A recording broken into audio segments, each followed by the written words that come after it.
From a small Borscht Belt resort in the Catskills, it's the IGN Digigods. Please welcome Mr. and Mrs. Saturday Night, Wade Major and Mark Kaiser.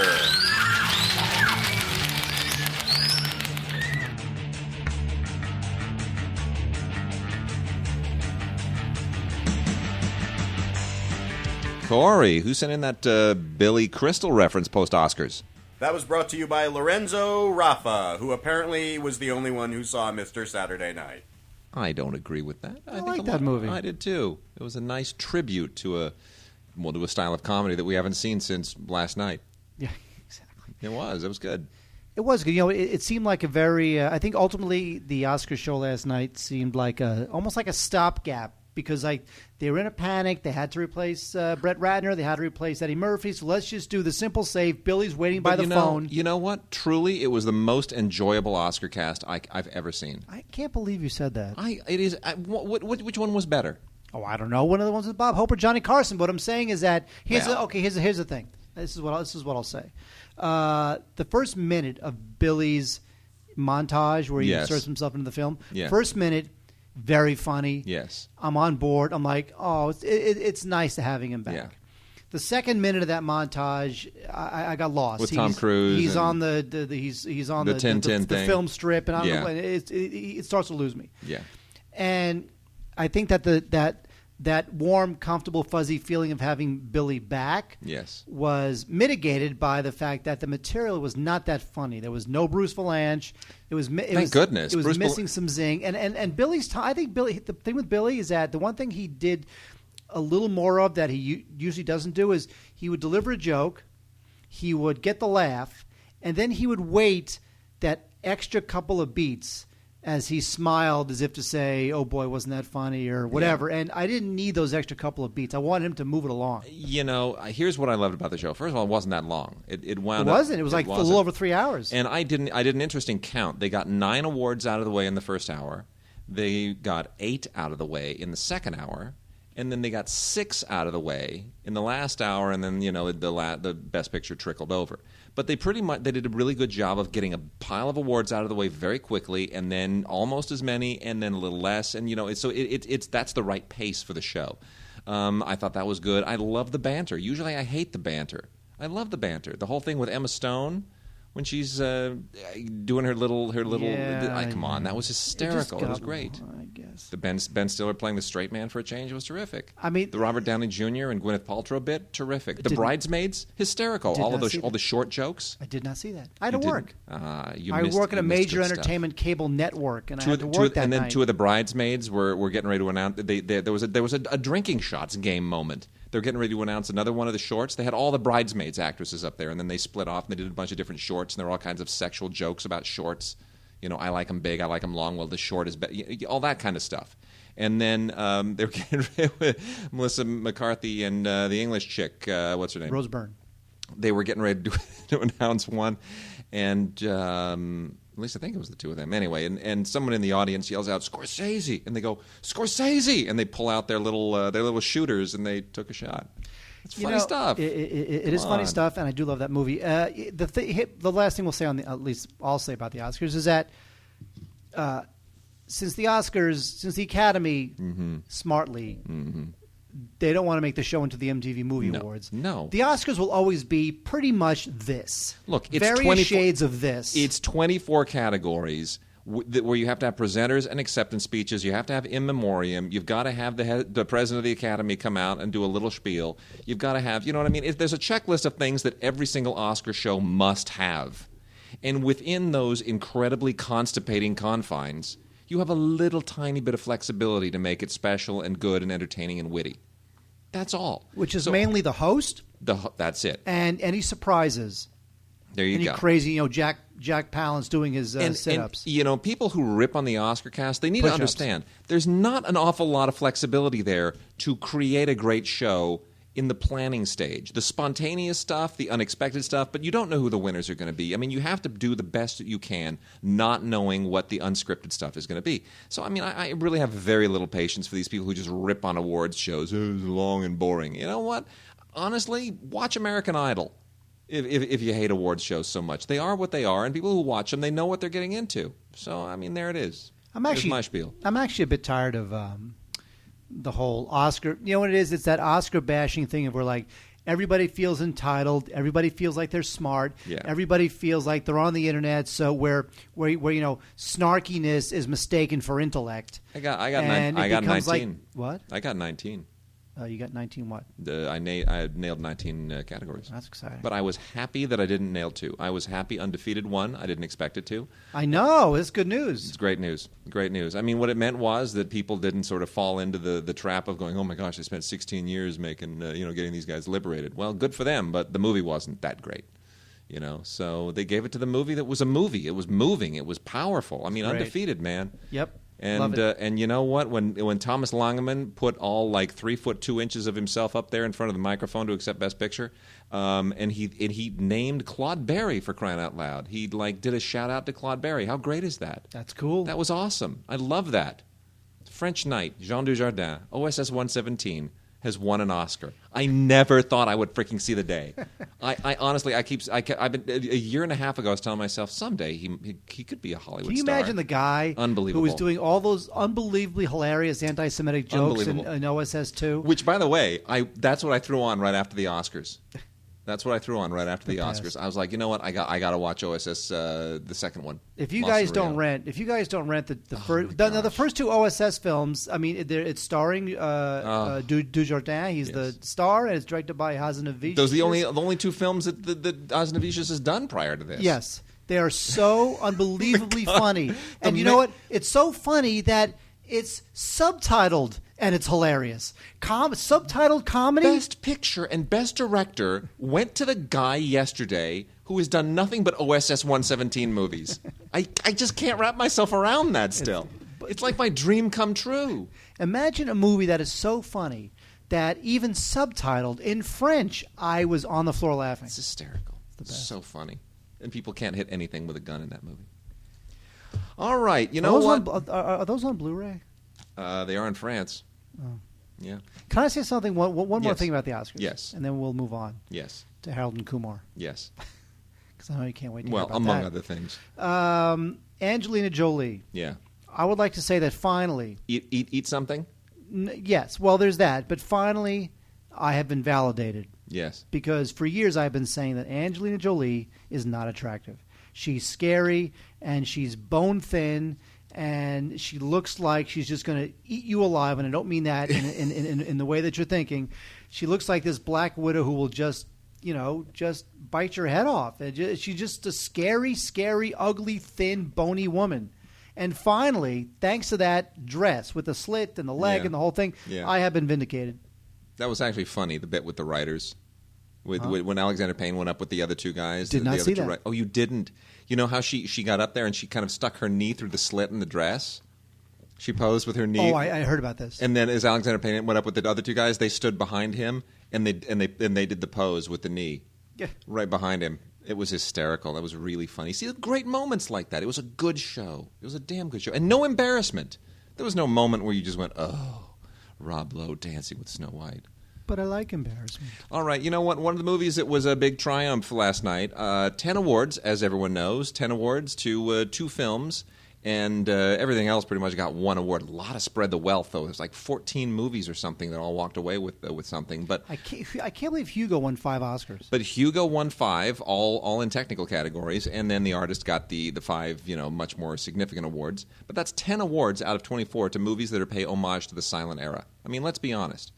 What I have in front of me is going to lead into one of our discussions this week. This is the screenplay for Hugo by John Logan, and this is published by Newmarket Press, who does a lot of these screenplay publishing things.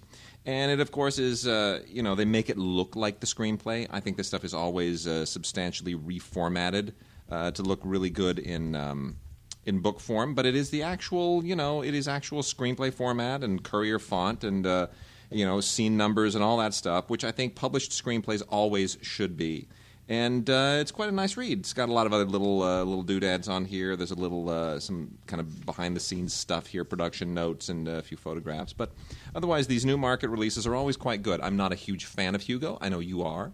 But John Logan is a good screenwriter, and it's definitely worth a read. if you kind of want to sort of see what the bones were that Scorsese had to work with. And that takes us into an incredibly timely release this week. Mark, Hugo, limited 3D edition. Hugo. Blu-ray 3D, Blu-ray and DVD all in one splashy thing. And it comes with a sticker on the box that says nominated for 11 Academy Awards, including Best Picture, already no longer timely. Wow. Should be winner of 5 Academy Awards, not one of which is Best Picture. That is true. My thoughts on Hugo quickly. I thought it was pretty wonderful. My problem with Hugo is that I thought that Scorsese's attention, Scorsese's emphasis was sort of in the wrong place. I agree. I think that everything should filter through the boy. Yes. Everything that happens has to service the boy. But what happens is, because Scorsese is he's finally got a chance to live out his film preservationist milieu's dream. Yeah. You can tell that that's what he cares about. That's why he did the movie. He didn't do the movie to tell the story of the boy. No. He did the movie to tell the story of Méliès. So you wind up with a movie that should be about the boy. Everything should service the story of the boy. I but agree. in the end, the emphasis is too much on Méliès. Now, so in the end, when the movie's over, it's quite triumphant for Méliès, but the boy's like, meh, who cares? And the movie's named after the boy. The movie's not called Méliès. Yeah. Now, that said, I thought a lot of it was pretty wonderful, but it did have that fundamental flaw. I'm going to tell you something. I think this movie, I know Scorsese's so proud of the way that he uses 3D. I'll tell you, when you watch it not in 3D, the sequences that are designed to sort of capitalize on 3D, all of that Steadicam stuff and all of that CGI stuff where they really push the perspective, obviously the effect does not come through, but the story is better. The storytelling is better. It's not as distracting. I recommend watching this on disc 1, which also has some lovely special features on it. That's where all the special features are. So, if you want to go to disc 2 and watch the 3D thing, you're welcome to. But otherwise, you get a lovely little behind-the-scenes featurette, a little featurette on Méliès, a thing on Sacha Baron Cohen that is not terribly interesting, and some special effects featurettes. But that's it. So it's very lean on the extras. I'm sure we're probably going to get a much splashier special edition one day, when they aren't so rushed to push this thing out to try and get some Oscar juice out of it. But that being said, it's certainly a great transfer, and the audio is fantastic. It is. They really did a number on getting the movie, the elements ready. I think they just didn't prepare a lot of extras for this thing, or maybe they did, and they were hoping that they might get enough awards to generate interest in a special edition down the line. Anyway, it's worth getting. Even if you double dip, it's probably worth getting. Well, I was impressed. I was impressed with the Blu-ray. Thought it looked terrific. Bob Richardson won an Oscar for cinematography, which is very surprising. Shouldn't have. You know what? I think part of the reason why Hugo won all these technical awards is that I think the general body of the Academy, I don't know that all of them understand what makes a well-shot film. Well, look how the Sound Awards usually go. I mean, the Sound Awards usually go to whatever's the loudest. They do. That's why I was glad that Transformers didn't win. I mean, it's the best isn't necessarily what wins. Now, I really thought Tree of Life was going to win, not because people like Tree of Life particularly, but because it's pretty much the achievement that everyone else acknowledges the great cinematic achievement. I mean, it won the ASC. The cinematographers voted for it. Every critics group voted for it. The British Academy voted for it. You know what I mean? It's like everybody else voted for Tree of Life. Oddly enough, they wound up giving it to Hugo, which is peculiar. But then again, editing, everyone thought the artist was going to get it because normally that goes hand in hand with director and picture. And shy of that, the movie that really deserved it, frankly, was Moneyball. Moneyball is an incredibly well-edited film in every respect. Just the dialogue scenes. When he's sitting around the table with all those guys talking, I know people who have never edited before don't realize it. It's not action scenes that are tough to edit. It's those scenes where it's a bunch of people sitting around a table with overlapping dialogue. That's insane to have to edit that and to make that feel organic. And Moneyball does that in like a dozen different instances. It's a really well-edited film, but they gave it to Girl with the Dragon Tattoo. Strange. I don't know why they did that. Yeah, that was a weird one. They might have done it just because they survived working with Fincher. Yeah, maybe. It might have been some sort of like Purple Heart. But that wasn't that well edited. It felt long and flabby. Like yeah, I mean, it definitely felt a little plodding. Yeah, well. It's your fault. Totally my fault. All right. South by Southwest is a film festival that is starting shortly. It has really soared in prominence in recent years. It used to be a nothing festival that nobody had ever heard of. It takes place in Austin, right? South by Southwest? It's in Austin. Yes, it is. I love South by Southwest. Yeah. No, I mean, it's a good festival. It just came from nowhere and kind of displaced Telluride, and now it rivals Tribeca, and it's on its way to even possibly someday trumping Sundance as kind of a showcase for independent films. Because people like Austin. It's warm. It's not cold. It's not it's a nice place, nice college town. Anyway, a movie that did well there is Myth of the American Sleepover. This is not on Blu-ray. It is on DVD, however, and it's a little bit. It's one of those. I kind of want to say it's somewhere between St. Elmo's Fire and Dazed and Confused, kind of. But it basically deals with a quartet of very talented young actors whom I've never seen before, who are just trying to make it count in the last day of summer before they go back to school. And it's a very inside kids thing. It's got a real John Hughes sensibility to it, and I appreciate that. I think it could have been a little bit better. Written and directed very well by David Robert Mitchell, who I think has a real future. It could have been a little sharper if it had been overseen, had a little more money, and been overseen by some perhaps more expert producers. But that being said, sharp little film, good cast, quite nicely done, and I hope to see more from all of these people. Wade, I hope to see nothing more of Johnny English Reborn. This is the relaunch of the Rowan Atkinson's famous Johnny English character. This movie is everything that was funny about Johnny English. You know what? It's almost like they brought in the substitute crew. Yeah, I know. It just feels like a wan well, sort of it's been copy. It's been like 37 years since the first one? Yes. Something like that? Yes. Yeah. And so I just felt like it's there's a couple laughs in it. Atkinson, he's definitely game. He sees a chance to reinvigorate his classic creation. But in the end, it's just it's just a little tired. The jokes are flat. It might appeal to some hardcore fans of the Mr. Bean character, maybe kids. Yeah. Kids like seeing guys kicked in the groin. Otherwise, not great. Blu-ray, it looks fine. It's not a Blu-ray showcase kind of a film. There is a couple of decent bonus features, including deleted scenes, which are always funny, a gag reel, which is kind of funnier than the film, and a commentary from the director Oliver Parker. Yeah. Otherwise, forget it. Who Oliver Parker, by the way, who is much too talented to be directing this film. Really, I mean, much better with Shakespearean stuff. Good grief, Oliver Parker. He did a couple of. He did Twelfth Night, did he do Twelfth Night? He's done some Shakespearean stuff. It may have been the Othello. I'll have to check it up. But he's done some really good Shakespearean stuff. And then he also did the two. He did Othello. Yes, he that did was The Othello. Importance of Being Earnest. And then he did the two Oscar Wilde adaptations, Importance of Being Earnest and Dorian Gray. No. There was another one in there. The Hellraiser? Ideal Husband. He did an Ideal Husband as well, which was wonderful. But why would he do this? I don't know. By the way, he also, I don't know. He's lame. Yeah, no, he does too many lame films. You know what? A movie that was nominated for one Academy Award did not win it, but really should have been nominated, at least should have been considered in serious contention in some other categories, I think, but wasn't because nobody wants to take this director seriously. Roland Emmerich's Anonymous is far and away the best film he has ever made. My one-liner after seeing this movie was, even after seeing this movie, I don't believe that anyone else wrote Shakespeare's plays, but I absolutely believe someone else directed this movie.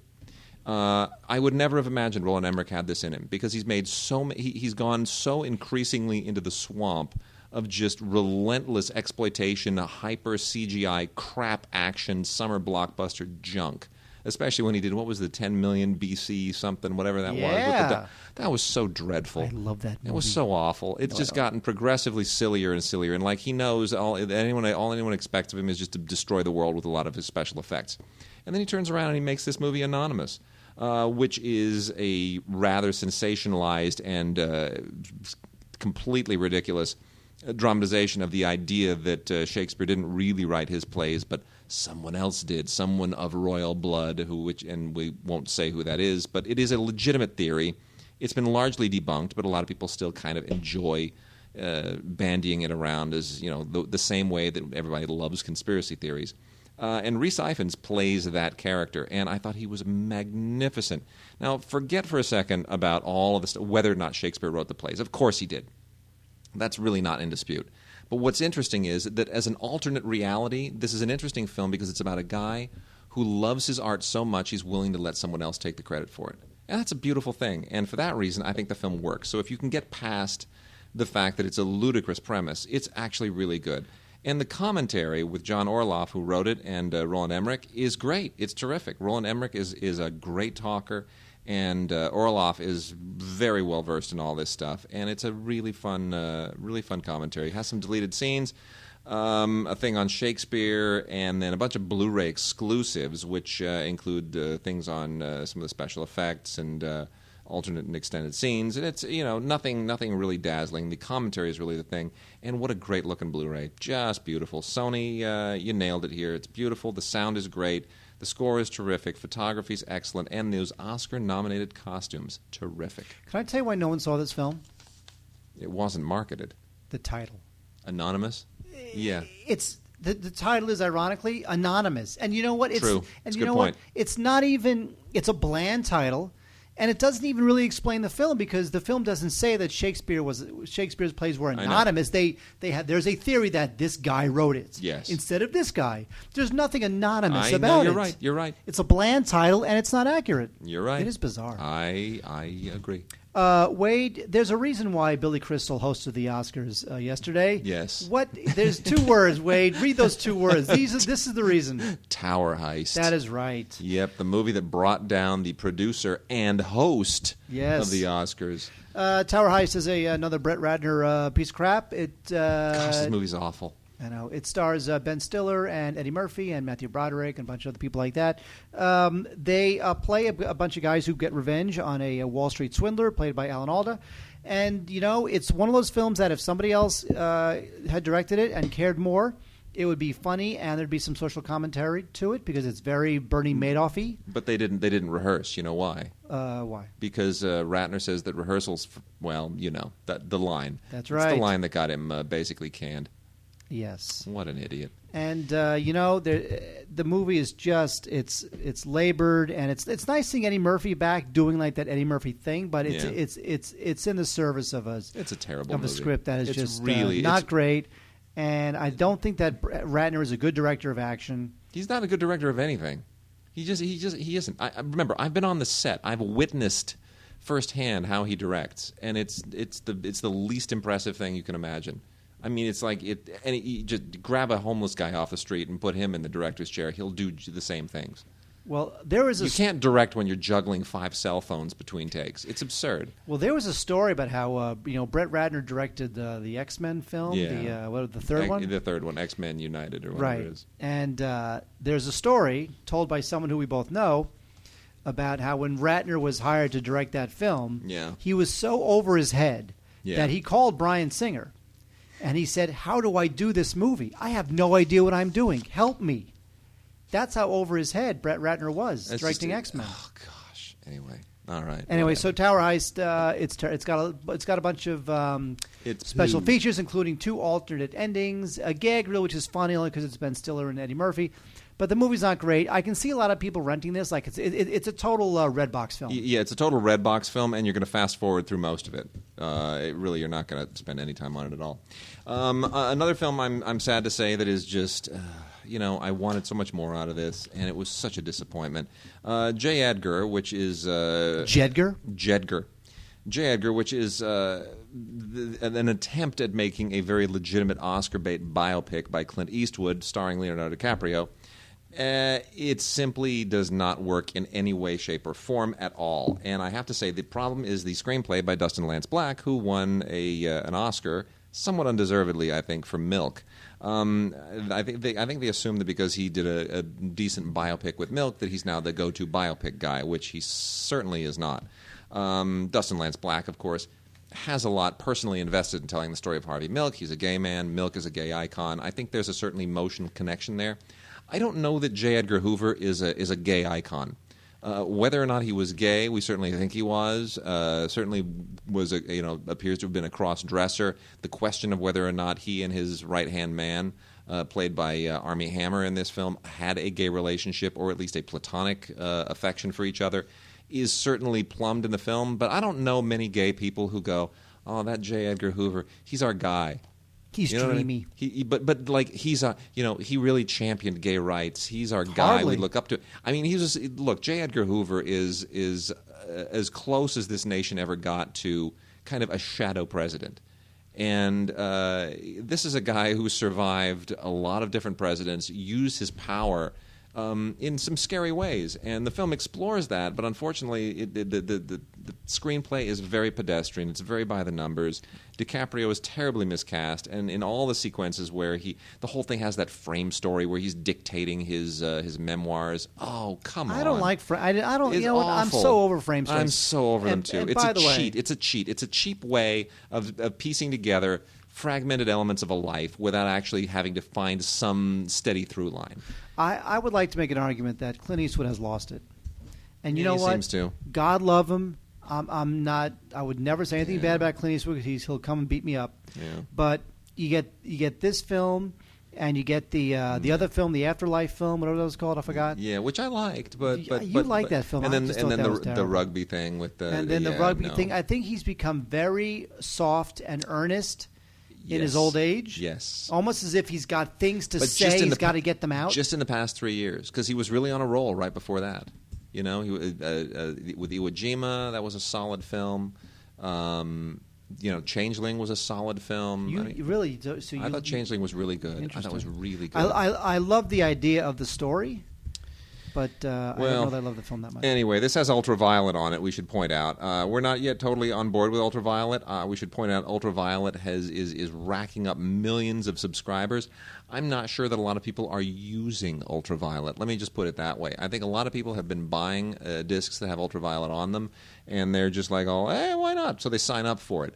The question is, even though all the studios are in full spin mode, sending out all their PR releases, Ultraviolet, it's catching on. I don't know that it's catching on. You've convinced people to sign up. When people start using it, when you can find people saying, yeah, I watched Ultraviolet the other day. I used my Ultraviolet copy on my cell phone to watch in my, off the computer in my hotel room or my phone or my iPod. When they start using it, then I'll buy it. But You know what just the getting a problem bunch of is? people to sign up doesn't mean anything. There's too many of these things. There's an Ultraviolet, and there's a Cloud, and Amazon's got one, and everybody's got one. It's I almost know. like it's too much noise. it really is. Like nobody knows Yeah. where to. Like the thing with the iPad is that, and I'm not saying this is right or wrong because Right. obviously competition and is best. But if there's a tablet, it's an iPad. Yes. You know what it is. Yes. You know what you're going to get. Yep. Not 75 of them. No. There's one of them. And again, I'm not advocating that because Yeah. competition is always best. But when it comes to it's not like there's one place to store your media. Someone's got a Cloud. Someone's got Ultraviolet. Someone's got a digital this. Someone's got a locker that. It's all too much. Yeah. It's just all too much. Too much. Too much. Too much. I agree. Wade, speaking of too much, Yeah. I don't know what that meant. That was a good movie with Antonio Banderas. That was good. What was? No. Too much? Yeah. Who are you? What? Directed by Fernando Trueba, by the way, who was one of the director producers of Chico and Rita last night, nominated for animated film. And he did Too Much right after he won an Academy Award for Best Foreign Language Film for Belle Epoque. I don't know why I know that. Anyone named Fernando has to be a good dancer. I Yeah. think that's how it works. He's got a lazy eye. Okay, Martha, Marcy, May, Marlene is a terrific film, and from director Sean Durkin and writer Sean Durkin, this kind of new guy is really blowing up. It's he directed 2 shorts before that. One of them was sort of a short film version of Martha, Marcy, May, Marlene. Yeah. And the film stars Elizabeth Olsen, one of the Olsen sisters, not an Olsen twin, but one of the Olsen sisters, who don't laugh. The Olsen sisters are, we all make fun of them because Sure. they're kind of hagged out already and they're rich. But Elizabeth Olsen is the real thing. Yeah, she is. She is great. And in the film, she plays a woman haunted by these painful memories of having been in a cult. And that's all I'm going to say. I'm probably saying too much in this, but I called this an art house helter-skelter. You know what? I feel this is an art house helter-skelter. That's exactly what it is. And it's very well done. I feel it's a little bit thin when you think too much about it, but while you're watching it, it's quite well done and quite good. You know what? It's I thought it was really well done. It's totally involving, and it's it's got this sort of eerie, strange kind of atmosphere of dread that sort of permeates the whole thing, but doesn't weigh it down. It's what I like it more in terms of the direction than the screenwriting, because it's the story is fairly routine in a lot of respects, but it's really well directed because it does capture a mood. It sets a tone. It winds up being a mood piece. It really does. It's very much a mood piece, and that is not easy to do, especially on a budget and if it's your first film. So, and by the way, the whole lot of them we gave LAFCA gave them their new generation, our new generation award. That was a weird vote. I still don't remember how that happened. It was like, what? We're giving it to 3 people? We didn't give it to Elizabeth. We didn't give it to Sean. We gave it to Elizabeth, Sean, and their the producing producer. partner, because the 3 of them are some sort of a commune of great filmmaking. I still don't know how that happened. There were like a bunch of motions that were tabled, and then people raised their hands, and then suddenly we're giving an award to 3 people. I was very confused. It was strange. Anyway, Martha, Marcy, May, Marlene, very highly recommended. There's a couple good features on the Blu-ray. It's a little low budgety, but it's a brightly lit film and with lots of shadows. So it looks good. Ultimately, it's a very good film, worth a rental. Yep. There's a lot of autobiographical baggage in The Way, which was written and directed by Emilio Estevez and stars his father, Martin Sheen. I got to tell you, here's the thing about Emilio Estevez's movies. Emilio is a talented writer-director. I think the world of him. I think he's a really sharp guy. But his movies always seem to be a little bit they miss the mark just a little bit. It's like, I wish there were one more rewrite. I wish there was another week of principal photography. I wish they were just a notch and a half better than they are. And it feels like they could be. And I don't know why they're not. But anyway, that being said, it's a perfectly satisfying, charming movie. It's not great or anything. Martin Sheen plays basically a doctor who's lost his son. And Emilio plays that son, and he goes to France to kind of come to grips with all of that. And there's actually a journey, a very specific journey that has a lot of meaning for him in order to honor his son. And it's one of those journeys that changes you and is filled with meaning and whatnot, and hence the title of the film, The Way. It's on DVD from the good people at ARC. And ARC is an up-and-coming distributor, and they've done a very nice job with this. A lot of great extras, commentary with Martin and Emilio, as well as their producer. A few featurettes, which are very nicely done, and I can't really slam it. It's a decent film. It's just not great. You know what? It's a film that is just sincere enough and sweet enough that it forgives some sins. Yeah, and given what they've gone through with Charlie, it's hard not to sort of watch the film and just really kind of be pulling for them the whole time. I'm going to blow very quickly through some Echo Bridge Miramax titles. As we have told people many, many times, Echo Bridge is one of 2 companies, well, more than 2, but basically most of the Miramax library, thanks to Ron Tudor, is being divided mostly between Lionsgate and Echo Bridge. All the stuff that they kind of just want to blow out there without a lot of expense goes to Echo Bridge. The stuff they want to sort of market a little bit more, make it a little juicier, add some extras, and really fluff it up, that stuff comes out from Lionsgate. So the Miramax stuff coming out from Echo Bridge mostly is just re-released without anything different than what was on these discs when they were released by Buena Vista.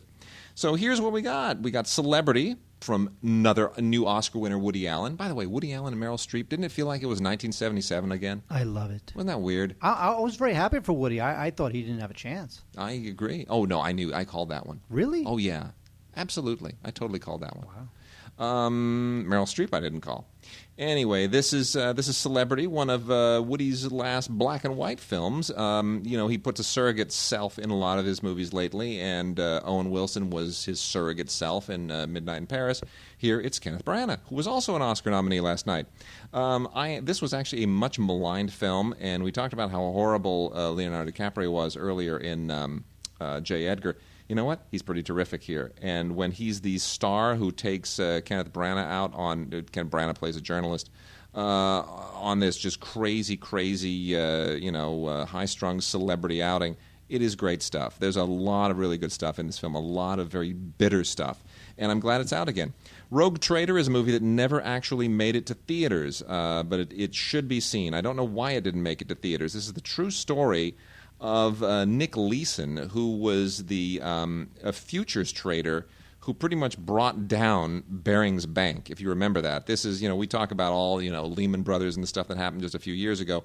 Before all that happened, we had the story of Nick Leeson, which should have been a cautionary tale. James Dearden, who is a very talented writer-director and has kind of faded from the scene, did a great job with this back in the 90s, and you should check it out. Ewan McGregor plays Neeson, and it's a terrific film.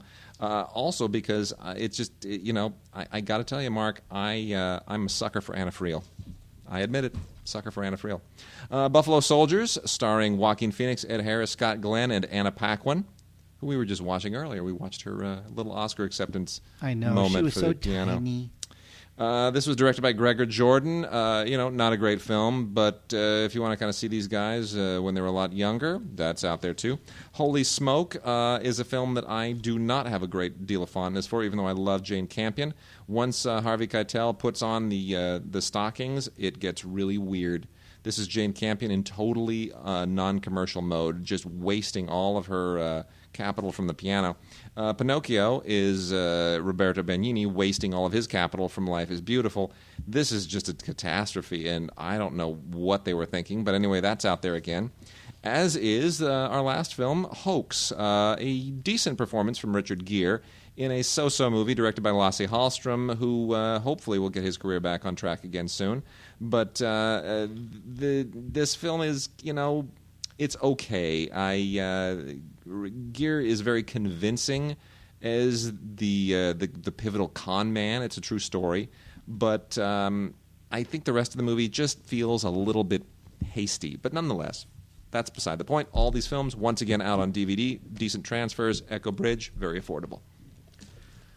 Good job, Wade. Thank you. Blown All right, through it. shall we? Do some movies. Let's. People like movies. People do like movies. You know what? Hold on here. Hang on. We're going to get into a few foreign things too. I'll let you prep that stuff, and I'm just make mention of some Criterion stuff here in our foreign pile. I want Criterion stuff. We got great Criterion. What is that? What's that? What's that other one? I'll show you in just a moment. But I want it. Three, I don't know what it is, but I want it. Three Outlaw Samurai by Hideo Gosha. Criterion release, a special Blu-ray edition. It is gorgeous. This is great Japanese New Wave black and white cinematography from 1964. There's just people always think Kurosawa. Everybody else was making samurai films in the 60s as well, 50s and 60s, and some of them are better than a lot of Kurosawa films, and Three Outlaw Samurai is one of the best of it. No, you don't get, Mifune, and you don't get Kurosawa, but you get a completely fascinating story about an intriguing trio of samurai. One guy who sort of gets in with a couple of others, and they are supposed to murder these villagers who are presumably guilty of kidnapping a certain magistrate's daughter. It is a fascinating script, and it is done so carefully and so deliberately. And you look at this, and I think a movie like this, they'd shoot it with way too many cameras. There'd be too many edits, too much Steadicam, and instead it's got that great economy that you get in so many films in the 60s, American and foreign. Really nicely done. Not much by way of extras. There's the usual booklet and all that jazz, but the transfer is just spectacular. Really, really a nice release. Three Outlaw Samurai. And then we also have a Blu-ray here of World on a Wire, which is a little-seen Fassbinder film from 1973 that is very long. This is about a 3.5-hour-long film, so get ready, because when Fassbinder really brings it, he brings it. And it goes on and on and on and on. This is a very, very peculiar film. It's kind of a quasi-science fiction story about a cybernetic engineer who kind of uncovers a plot. And it's a little hard to get into the details of what this really goes, but it's let's say it's timely.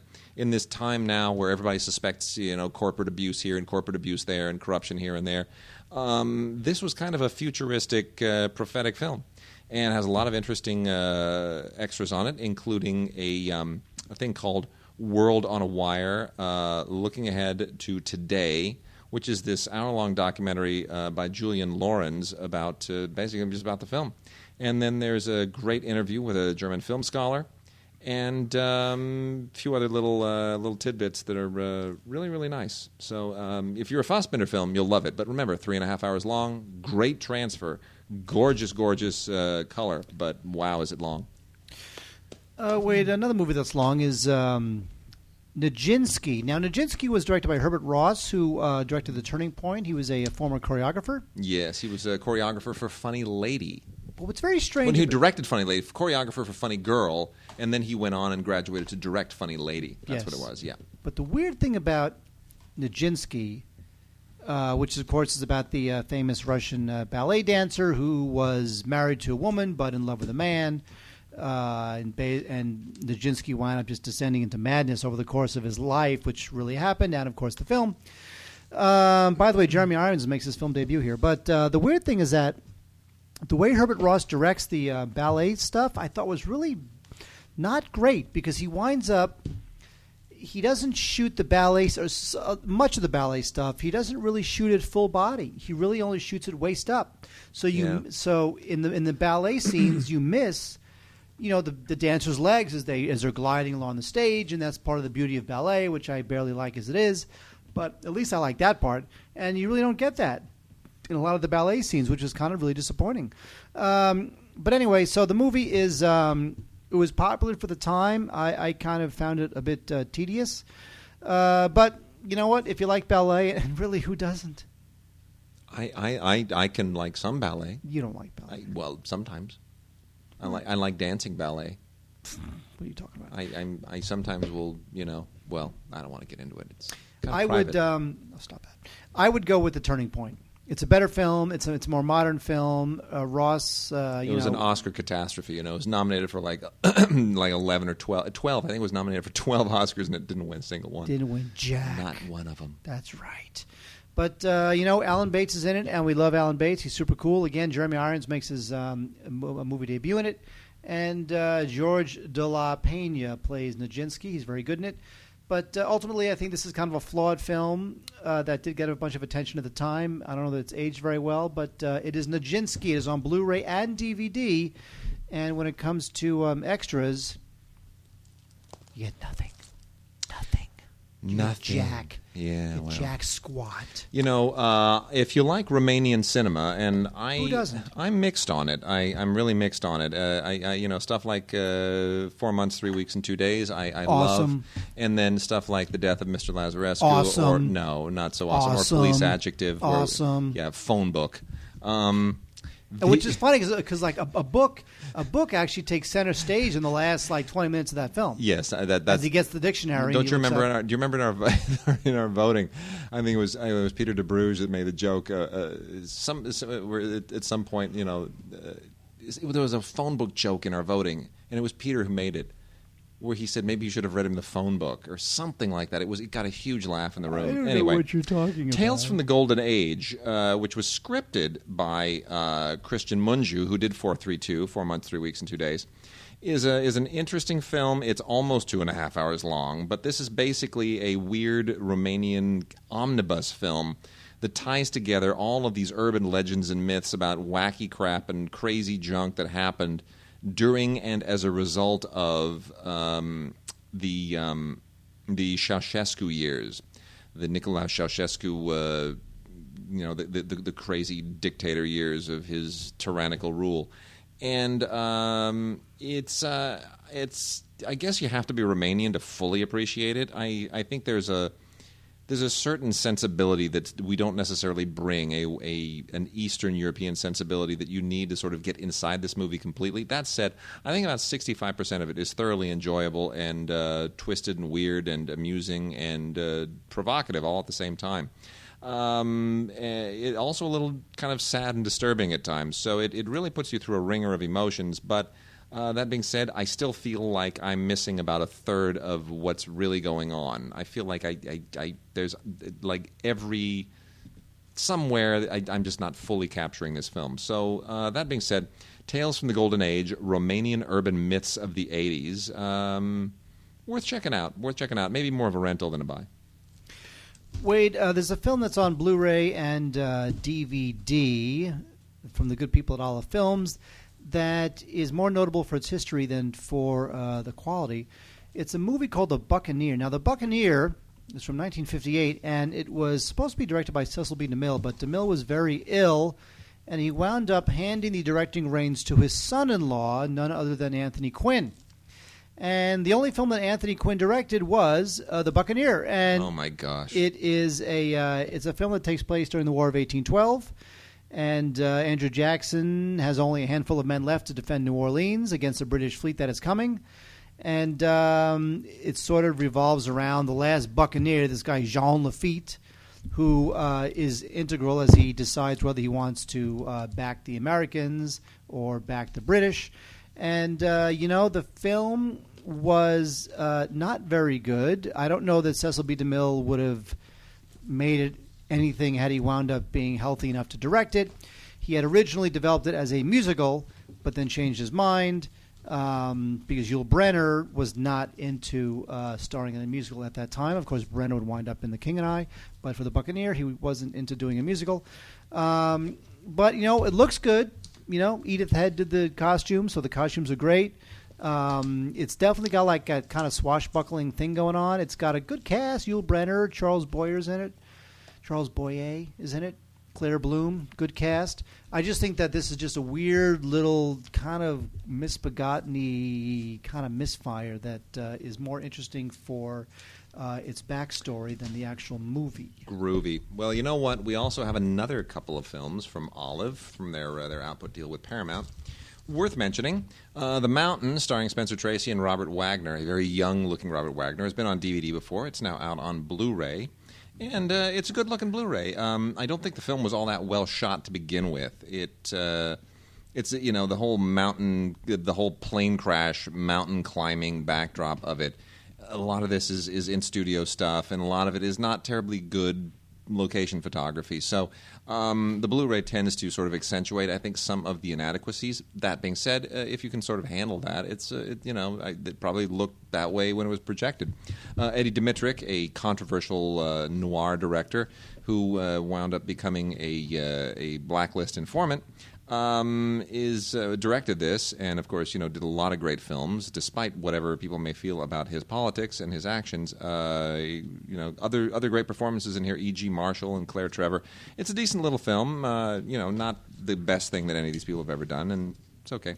And then Where Love Has Gone also has been out on DVD. This is with Betty Davis and Susan Hayward. Where Love Has Gone, Wade. Yeah, boy, I hate those like melodramatic titles. Well, Where this is Love Has Gone. This is based on a Harold Robbins novel, so now it's all coming together. It's all coming together. This film is a little bit over the top, but look, it is what it is. It's an artifact of the era. Also directed by Eddie Dmytryk, although you would never know it. It doesn't really have any of his sort of trademark elements on it. It's just kind of like a job for hire, I guess it was in 1964 when he did this, but. It's okay. It just screams Robbins more than anything else. Wade, my pick of the week is the beautiful, gorgeous Blu-ray of Unforgiven. This was Clint Eastwood's probably finest hour as a director. He won an Oscar for it. The film won Best Picture. Gene Hackman, my favorite actor of all time. I don't know if that's a good thing or not, but I have to say I do love Gene Hackman. I love Gene Hackman. I really do. He's great. He's awesome. He's one of the, Gene Hackman. Here's words of Wade's wisdom today. Wade's words of wisdom. When you know you're watching a great actor, when you don't see them acting, when they just appear to be doing. And Gene Hackman is a guy, every role he's ever done, I never feel like he's acting. He's just there. He's just doing. Him. He's awesome. That laugh, that Hackman laugh, it's the best. It is. I do love him. Anyway, he won an Oscar too, and Joel Cox won for editing. This, of course, is the story of an outlaw who has one last job, Wade, which is to pick up a bounty. That's all he has to do. That's it. Comes out of retirement to pick up a bounty, and then he just he can retire and be with his kids, and that's the end of it. But no, Wade, other stuff happens. You know what happens, Wade? What? A complete and utter deconstruction of the Western myth. That's what happens, Wade. It's great. That is what happens. It's a good film. This is a great, great film. This is provocative stuff. This is a total deconstruction of everything that made Eastwood a star. He just tears down the Western myth and sort of really reveals it for what it is, which is just really just sad. Just sad people, sad, lonely, violent people who are fated to an early death. And I just loved it. It's a great, great film. There's a whole lot of shades of gray moralism going on, which I think is great. And it's just a classic. Unforgiven is a classic. And it comes with a anniversary book, which is great. It's got the, Warner Brothers does the Blu-ray book thing. That Blu-ray digipacky book thing. Which everybody else is copying now. Yes. Yeah. But for this, it is worth it because the film is a modern classic, and it is Unforgiven, and it is very highly recommended. Best Picture of 1992. That is right. It's been 20 years. I know. that I remember seeing it. This in the theaters. is as old now as The Godfather was when this won Best Picture. Could I just point that out to you? I'm doing some math in my head. I'm confused. Okay. Okay. Anyway, my pick of the week is one of two Criterion releases that we still are going to talk about. These are not foreign films. These are English language films. And this is Otto Preminger's Anatomy of a Murder on Blu-ray. Wow, what a gorgeous, spectacular film this is. This came out in 1959. It is 2 hours and 41 minutes long. Another long sit. We got some long ones this week. That's good, though. Oh, it's good. It's a good sit. It's a really good sit. Terrific black and white photography. Really terrific stuff. This came out in 1959, which was the year of Ben-Hur, so everything else kind of got overshadowed that year. But Jimmy Stewart basically plays a lawyer who's defending Ben Gazzara, who's up on murder charges. And the whole thing, I normally hate courtroom dramas. No, I really this do. is different. But this is different. Totally. This is completely different. This expands that in much the same way that To Kill a Mockingbird did. It really works outside the box. And it's maybe Preminger's best film, actually. For those of you that don't know, Preminger also is the guy who played Mr. Freeze on the Batman TV show. He's actually a real director, kind of like how the guy who did all those wine commercials. He once did a movie called Citizen Kane. You know Preminger to me is a guy who really, we've lost how important he was. You realize that when you look at movies like The Moon is Blue, he pushed the envelope. That Moon is Blue, yeah, and Anatomy of a Murder. I mean, this is stuff that was that Man with the Golden Arm. Yeah, these are movies that first of all they helped get rid of the censorship, the Hays Commission. The Hays Commission, yeah, which is fantastic. Yeah. But when you look at movies like Moon is Blue, Anatomy of a Murder, like Anatomy of a Murder was the first film to really not only frank sexual discussion, very frank, yeah. And it's almost in fact, if you compare it to other films of the day, even though it's not shocking by current standards, by what we expect of films of this time, if you haven't seen it, you would watch it and you'd go, "Geez, that's kind of risque." 1959, really? You really do feel it. You feel it. You really, yeah. No, you do. When Jimmy Stewart starts saying the rape, yeah. You really do feel like there's a boundary being crossed. Yeah, even you do. Even in 1950, whatever we find 1959, yeah. It's a great film. And Otto Preminger, I just that guy, he's super cool. It's great. It's a terrific film. He also directed Exodus, and by the way, he directed Advise and Consent. Yeah, which is a terrific film. It's like a political thriller. Mm-hmm. And the only reason why you should, there's many reasons why you should watch Advise and Consent, including Henry Fonda and Walter Pidgeon. But also, ladies and gentlemen, the reason why you need to watch Advise and Consent, which is from 1962, is because it features, very briefly, a very, very young Betty White. Totally. It does. Well, our other Criterion release this week. And anyway, yes. Anatomy of a Murder, very highly recommended. Highly recommended, and gobs of extras. I can't even. There's no point. I mean, there's stuff on here that deals with Saul Bass, who did the great graphic work for the title sequence and what you see on the cover of the disc. Just tons behind the scenes stuff, discussions with Preminger. On Firing Line with William F. Buckley. It's just on and on and on. You can't believe the extras are as good as the movie. It's really great and gets into the historical context of it.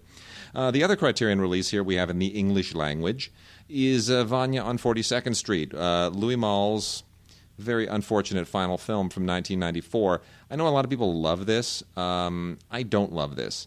And so if you love it, just go get it. Don't ask me to like it. It's an experiment that just doesn't work for me. It works for lots of other people. Uncle Vanya is not a play that I appreciate. So I'm not a fan of the Chekhov thing to begin with. But Sulu. Thank you. Basically what it is Louis Malle got a bunch of his friends, including the My Dinner with Andre guys, Wallace Shawn and Andre Gregory, And they all got together and they did like a spontaneous staging of Vanya without actual sets or anything. They're just kind of sitting around on a stage somewhere on 42nd Street with nothing around them. It's like the Lars von Trier film. And a handheld camera just sort of capturing them doing this thing. And it honestly bored me into a coma.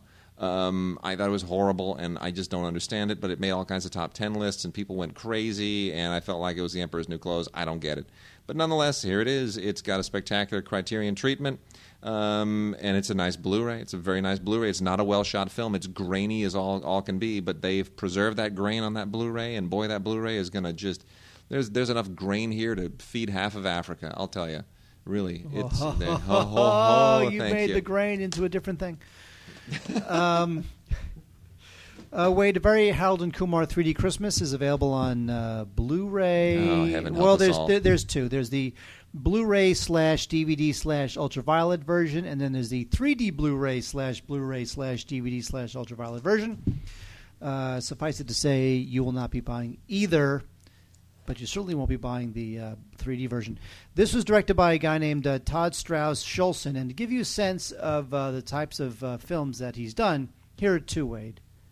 One was a short called Sorority Pillow Fight, and the other was a TV series called Zombies and Cheerleaders. Oh, whatever. So we're looking at a guy who's just, so hilarious the way he's all edgy and stuff and junk. Yeah, totally.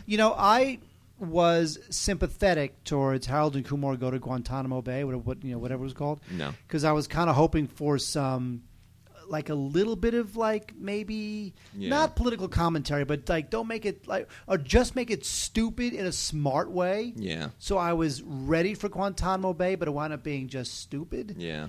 And so here you don't get really much better. No, there's a look. I mean, I hate these movies. This is marginally better than than one of them. I forget which one I hate more than the other. I hate them all so much. They're beyond hope. But come on. I mean, it has fun with the whole 3D thing. It sort of throws it in your face and mocks it. But seriously, I can't stand these movies.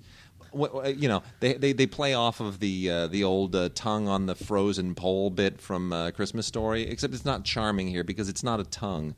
Oh, that's right. Yes, one of our intrepid heroes gets his member stuck to a frozen pole in the middle of the night. It's just a stupid, horrible thing. But I will say this. I always thoroughly enjoy Neil Patrick Harris. Who doesn't, Wade? He's Neil, what is it? NPH. NPH. Yes. Wade, another Blu-ray pick, finally on Blu-ray is On the Bowery. Now, On the Bowery is a 1956 documentary, and what's amazing about this film is that it's very sort of neo-realist. It's kind of like a half documentary, partially scripted. It was the movie directed by this guy named Lionel Rogerson. He used only real people who lived on the Bowery in the mid-50s. These are not professional actors. They are people who live on the Bowery, and some of the cast wound up drinking themselves to death after the film was over. I know. It's incredible. You're looking at people who are going to be dead within days in some cases. Yeah. And it's a remarkable film. It's got a plot. It's 3 days in the New York Skid Row area of the Bowery, and it's about a railroad worker who goes to the Bowery to kind of get drunk and do what they do on the Bowery, and he meets all these different people, but it's all done with non-actors who lived on the Bowery, and you really get a sense of what it's like. It's real locations, it's real people. It looks like a documentary, but there's a little bit of scripted story in there, so there's just enough to hang yourself on. And I think it's great. It's a remarkable film. It's a very famous film. It came out on DVD, which was a big deal. Yeah. When it did. Yeah. Now it's on Blu-ray. And it looks gorgeous. And it looks great. There's a whole bunch of special features on the Blu-ray, which you got to check out, and it's great. It's actually a 2 Blu-ray set. It's nice. So it's really good looking stuff. You're not gonna let me have this, are you? Nope. But I want it. That's okay. Recommended. Buy it. And we are going to at least rent it as a very interesting piece of documentary history. That's it. All right, we are done. So we are going to wrap up. And if you need to send us anything, any questions, any comments, any queries, send it to us at gods@digigods.com. We need more audio questions. And we need more audio questions for VoxBox. VoxBox. Send us audio questions. I like that name. We'll play them back as part of VoxBox. See you next week.